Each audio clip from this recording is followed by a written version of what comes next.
నువ్వు ఈ ప్రపంచానికి అర్థం కాకపోయినా బ్రతికేయచ్చు, కానీ నీకు నువ్వు అర్థం కాకపోతే ఈ ప్రపంచంలో ఎక్కడా బ్రతకలేవు. ఎవరో తెలియని లోకంలోకి వస్తాం, మనమే లోకం అనేలా చాలా మందికి దగ్గరవుతాం.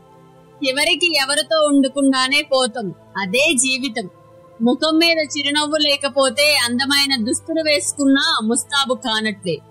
ఆశించి జీవించే వ్యక్తిలో నటన ఉంటుంది, ఆశించకుండా జీవించే వ్యక్తిలో ఆత్మీయత ఉంటుంది. ఎవరి కోసము ఏదీ ఆగిపోదు. ప్రపంచం ఎప్పుడూ ఒకేలా సాగిపోదు. నువ్వుంటే నీతో కలిసి నడుస్తుంది, లేకుంటే ఇంకొకరితో కలిసి అడుగులేస్తుంది. బహుశా మనం ఒంటరిగా ఉంటేనే బాగుంటుందేమో అని అప్పుడప్పుడు అనిపిస్తూ ఉంటుంది. ఎందుకంటే అప్పుడు మనల్ని ఎవరూ బాధ పెట్టలేరు కదా. పిల్లవేరులన్నీ తల్లి వేరుకు చుట్టి ఉంటాయి. బంధాలన్నీ బంధకాలు కాదు, బాధ్యతలు. కొన్నేమో ధర్మానుసారం, మరికొన్నేమో అనుబంధాలుసారం. ఇదే జీవిత సత్యం. డబ్బు నుంచి వచ్చే ప్రేమ దీపం లాంటిది. అది నూనె ఉన్నంత వరకే వెలుగుతుంది.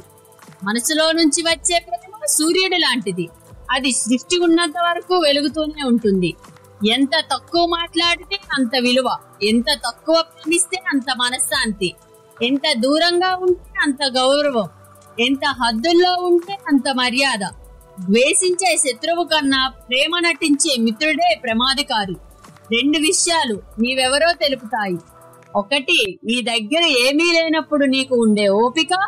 రెండు, నీ దగ్గర అన్నీ ఉన్నప్పుడు నీ ప్రవర్తన. ఎంత తక్కువ ఆశిస్తే అంత ప్రశాంతత, ఎంత నిగ్రహంతో ఉంటే అంత అగ్రస్థానం. నాన్న తిట్టాడనో కొట్టాడనో దూరం చేయకు, దూరం అవ్వకు. ఎందుకంటే ఆ తిట్టుకో మనసున్నదని, ఆ మనసు లోపల నీకోసం పరితపిస్తుందని గుర్తించు, గమనించు. ఆ నాన్న మనసుకి దగ్గరగా పయనించు. మిత్రమా, ఆఖరుగా ఒక్క మాట, నువ్వు యుద్ధం గెలిచే అంత వరకు ఏ శబ్దం చేయకు. ఎందుకంటే నీ విజయమే ఈ ప్రపంచానికి పెద్ద శబ్దమై వినిపిస్తుంది. ఇది గుర్తుపెట్టుకో.